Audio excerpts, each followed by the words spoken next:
दावत ख़िताब देता हूँ फ़ज़ीलत शेख मोहतरम जनाब शेख अरशद अली साहब को वो तशरीफ़ लाएँ और ख़िताब फरमाएँ।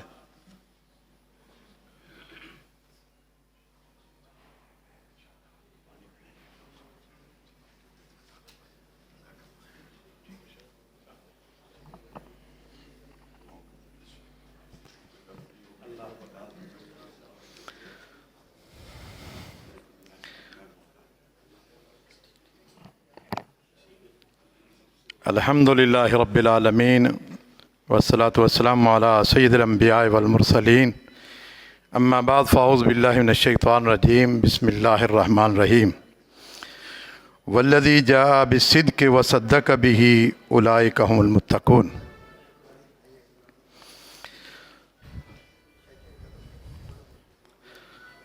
इसलिए कि टाइम कम है, इख्तिसार के साथ अपनी बातों को पूरा करूँगा। दलाइल आपने उलमाए किराम से सुन लिए, सिर्फ़ चंद बातें जो है वो एक तालिब इल्म से आप सुन लें, दलाइल इनके साथ आप जोड़ देना वही जो आपने उलमाए किराम के से सुने हैं। इंसानी तारीख़ में सबसे अफजल और सबसे आला जमात अगर किसी की है तो वो अंबियाए कराम की है। और अंबियाए कराम में से सबसे आला पैगंबर अगर हैं वो उलुल अज़म पैगंबर हैं। सैयदना नूह अलैहिस्सलाम, इब्राहीम अलैहिस्सलाम, मूसा अलैहिस्सलाम, ईसा अलैहिस्सलाम और मुहम्मदुर रसूलुल्लाह सल्लल्लाहु अलैहि वसल्लम। और उलुल अज़म पैगंबरों में से अफजल तरीन पैगंबर जो हैं वो मुहम्मदुर रसूलुल्लाह सल्लल्लाहु अलैहि वसल्लम हैं। अंबिया कराम के बाद अंबिया की जो उम्मतें थीं वो तकरीबन 1 कम 70 थी और आप सल्लल्लाहु अलैहि वसल्लम की उम्र 70वीं उम्र है। कुल उम्मतें 70 उम्मतें, उन सारी उम्मतों में से अफजल तरीन उम्मत अगर है वो मोहम्मद रसूलुल्लाह सल्लल्लाहु अलैहि वसल्लम की उम्मत है। और आपकी उम्मत आपसे ही जारी व सारी हुई और क़यामत तक ये जारी रहेगी। और आपकी उम्मत में अफजल तरीन लोग वो हैं जो आपके अहद में थे, आपके अदवार में थे। आपने फरमाया कि खैरुल कुरून करनी सुम्मल्लज़ीना यलूनहुम, बेहतरीन दौर मेरा दौर है, मेरे दौर के लोग हैं।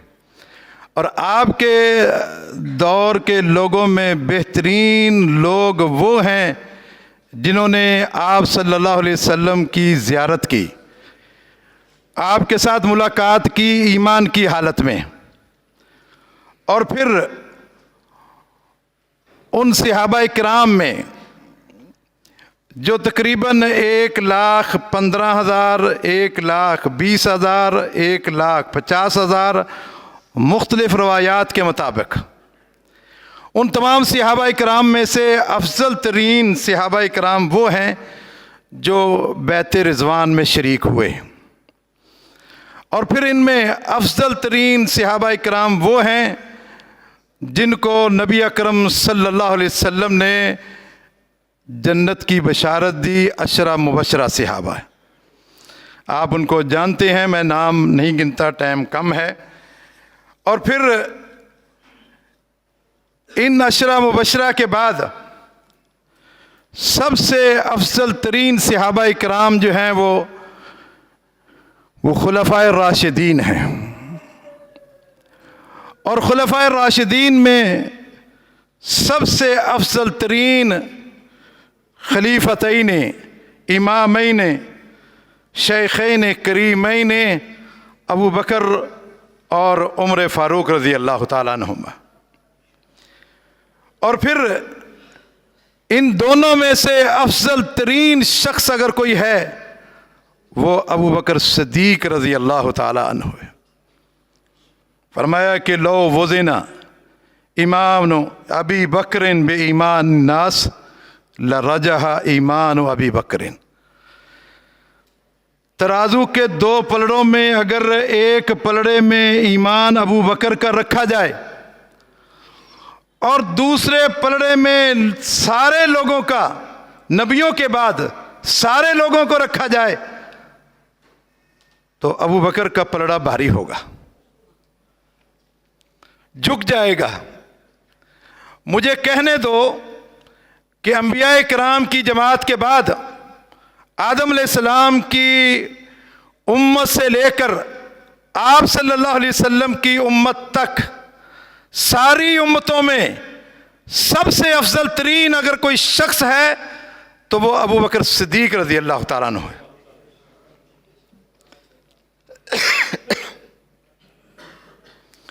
इस पे जो है वो सब सहाबा इकराम का इजमा है, ताबईन का इजमा है, अहले बैत का इजमा है। मोहम्मद बिन हनफिया रहमहुल्लाह ने अपने वालिद मोहतरम से पूछा, दुनिया में सबसे अफजल तरीन इंसान कौन है? अहले बैत के एक फ़र्द ने पूछा। हज़रत अली रज़ी अल्लाह ताला ने क्या जवाब दिया? इस उम्मत में अफजल तरीन शख्स अगर है तो वह अबू बकर सिद्दीक रज़ी अल्लाह ताला अन्हु। सहाबा का इजमा, अहले बैत का इजमा, ताबईन का इजमा। शायद लोग कहते हों कि अबू बकर की फजीलत के लिए ये इजमा पेश कर रहे हैं। ये तो आपको बताने के लिए, आपके इल्म में इजाफा करने के लिए, वरना कुरान मजीद में अल्लाह तबारक व तआला ने अफजलियत के लिहाज से 4 किस्म के इंसानों का जिक्र किया है। नंबर 1 अंबिया किराम, सिद्दीकीन, शुहदा, सालेहीन। अंबिया किराम अफजल तरीन गुरोह है, मासूमीन का गुरोह है, और उसके बाद दूसरा नंबर जो है वो सिद्दीकीन का है। सारे नबी अफजल और सारे नबियों की जिसने सबसे पहले तस्दीक की वो सिद्दीकीन में है। आदम अलैहिस्सलाम की जिसने सबसे पहले तस्दीक की वो सिद्दीक है। जिसने नूह अलैहिस्सलाम की सबसे पहले तस्दीक की वो सिद्दीक है। जिसने इब्राहीम अलैहिस्सलाम की तस्दीक सबसे पहले की वो सिद्दीक है। जिसने जिस पैगंबर की तस्दीक सबसे पहले की है वो सिद्दीक है। इन सिद्दीकों में से सबसे अफजल तरीन अगर कोई सिद्दीक है वो अबू बकर सिद्दीक है।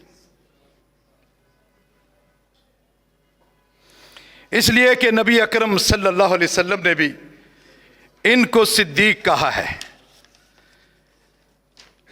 आप ओहद पहाड़ पे खड़े थे, ओहद पहाड़ जो है वो हिल रहा था। आपने फरमाया कि ठहर जाओ,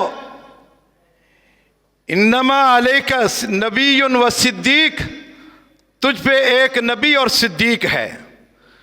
यानी ज़ुबान नबूवत से भी सिद्दीक को सिद्दीक का लक़ब मिला।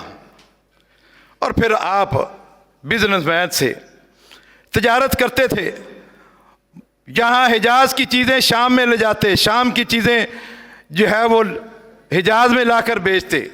अभी आप वो ख्वाब सुन रहे थे जो अबू बकर सिद्दीक रज़ी अल्लाह ताला ने एक पादरी के सामने पेश किया। पादरी ने कहा कि तू वो शख्स है, तुझे ख्वाब आया है? फरमाया कि हाँ मुझे ख्वाब आया है। कहा तू अरब से है? कहा अरब से है। कहा हिजाज से है? कहा हिजाज से है। नाम क्या है? नाम पूरी तफसील के साथ उन्होंने बताया। और उसने कहा कि हमारी किताब में सिद्दीक का भी जिक्र है और सादिक का भी जिक्र है। सिद्दीक का भी जिक्र है और सादिक का भी जिक्र है। इसलिए अबू बकर सिद्दीक को सिर्फ सिद्दीक ही नहीं कहते, बल्कि सिद्दीक तो सारी उम्मतों के जो पहले तस्दीक करने वाले वो सब सिद्दीक हैं। सिद्दीक अबू बकर सिद्दीक को सिद्दीक अकबर कहते हैं।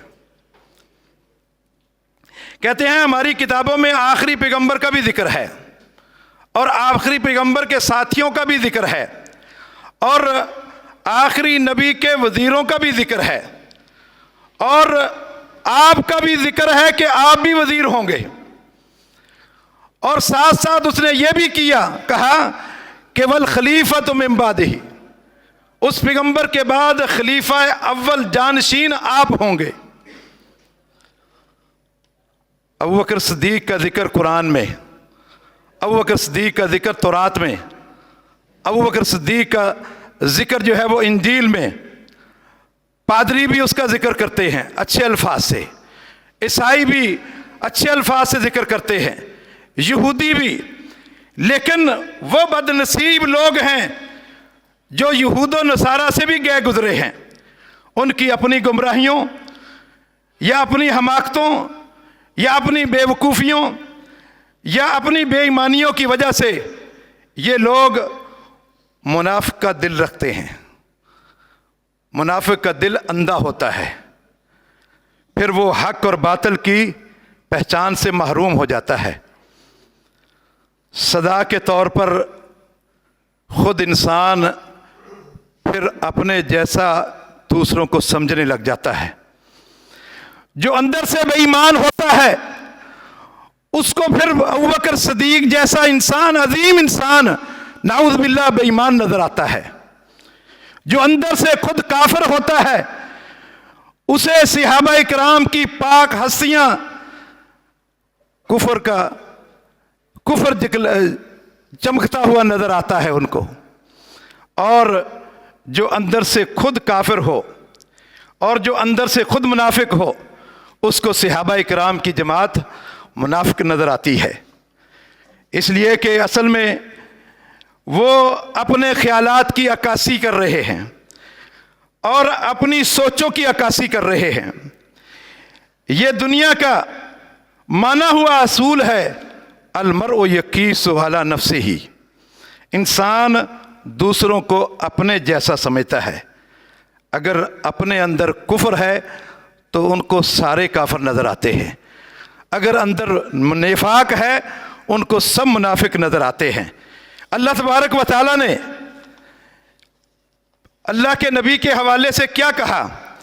अगर अल्लाह की मोहब्बत किसको चाहिए उसको मोहम्मद सल्लल्लाहु अलैहि वसल्लम के पीछे आना होगा, और अगर किसी को नबी की उम्मत में चाहिए उसको अबू बकर के पीछे आना होगा।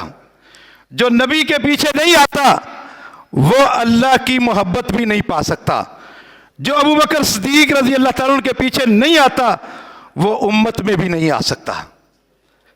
अल्लाह तबारक व तआला ने प्यारे पैगंबर को मिराज के लिए बुलाया।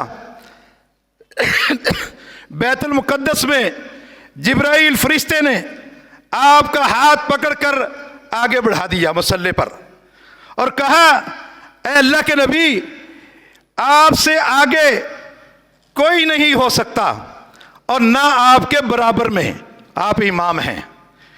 और मोहम्मद रसूलुल्लाह सल्लल्लाहु अलैहि वसल्लम ने अबू बकर सिद्दीक रज़ी अल्लाह ताला को खड़ा करके आगे बता दिया कि ये इमाम है, इस इमाम से आगे भी कोई नहीं हो सकता, इस इमाम के बराबर भी कोई नहीं हो सकता। और साथ साथ अगर कोई इस इमाम से आगे बढ़ने की कोशिश करता है, वो कौन होता है जो इमाम के आगे होता है? वो इंसान होता है जो मर के मैयत बन जाता है। वो इमाम के आगे तो हो सकता है लेकिन जिंदा में से ना कोई इमाम के आगे हो सकता है ना बराबर हो सकता है। अल्लाह ताला ने फरिश्तों से कहा, इन्नी जाइलुन फिल अर्ज़ खलीफा, मैं ज़मीन में खलीफा बनाने वाला हूँ। सब फरिश्तों ने मान लिया, चंद बातों के बाद सब तस्लीम कर लिया, लेकिन एक ने इनकार किया और इनकार का सबब लानत बन गई। अल्लाह ने कहा, फ़ख्रुज मिन्हा फ़इन्नका रजीम व इन्ना अलैका लानता इला यौमिद्दीन, क़यामत तक तुझ पे लानतें होती रहेंगी। और जो नबी अकरम सल्लल्लाहु अलैहि वसल्लम ने खलीफा बनाया और जिसने उसका इनकार किया वो भी लानत का सबब बन गए। फरमाया कि मन सब्बा सहाबी फ़अलैहि लानतुल्लाह वल मलाइकति वन नासी अजमईन, जो मेरे सहाबी को बुरा भला कहता है उस पर अल्लाह की भी लानत, फरिश्तों की भी लानत और तमाम लोगों की लानत। और इसी वजह से एक को 10 मुहर्रम को थप्पड़ पड़ते हैं और दूसरे को 10 जुल्हज्जा को पत्थर पड़ते हैं, और दोनों की इब्तिदा शीन से होती है, दोनों की नाम में शीन आती है। और नबी अकरम सल्लल्लाहु अलैहि वसल्लम को अल्लाह ताला ने 2 सफ़र कराए, एक आसमानी सफ़र कराया है, एक ज़मीनी सफ़र कराया है। आसमानी सफ़र के लिए अल्लाह का इंतखाब फरिश्तों का सरदार था, और ज़मीनी सफ़र के लिए भी अल्लाह के नबी के साथ जो यार इंतखाब किया वो भी इस दुनिया का सबसे आला और अफजल इंसान का इंतखाब किया। इब्राहीम अलैहिस्सलाम को अल्लाह ताला ने सिद्दीक कहा, अबू बकर सिद्दीक को रज़ी अल्लाह ताला को अल्लाह के नबी ने सिद्दीक कहा, अल्लाह ने भी कहा। इब्राहीम अलैहिस्सलाम ने हिजरत की, अबू बकर सिद्दीक रज़ी अल्लाह ताला ने भी हिजरत की। इब्राहीम अलैहिस्सलाम ने अल्लाह की राह में माल लुटा दिया, अबू बकर सिद्दीक ने भी अल्लाह की राह में माल लुटा दिया। इब्राहीम अलैहिस्सलाम ने भी जान की कुर्बानी दे दी आग में कूद कर, और अबू बकर सिद्दीक ने भी जान की कुर्बानी दे दी गार में। इब्राहीम अलैहिस्सलाम ने अपने बच्चों को कुर्बान किया और अबू बकर सिद्दीक ने भी अपने बच्चों को कुर्बान किया। और जब अल्लाह ताला ने इब्राहीम अलैहिस्सलाम की इन सारी जो है वो इब्तिलाओं को, इन सारे इल्काबात को, उसके बाद इनाम क्या दिया, इन्नी जाइलुका लिन्नासि इमामा। इब्राहीम अलैहिस्सलाम मैं आपको लोगों का इमाम बना रहा हूँ। और अबू बकर को क्या इनाम दिया, मरू अबा बकर फलयुसल्लि बिन्नास। क्या मैं बातें जिक्र करूँ, बहुत सारी बातें हैं। अल्लाह ताला से दुआ है कि अल्लाह ताला हमें सही मानों में शान अबू बकर बयान करने की तौफीक अता फरमाए। व आखिर दावाना अल्हम्दुलिल्लाहि रब्बिल आलमीन। अब मैं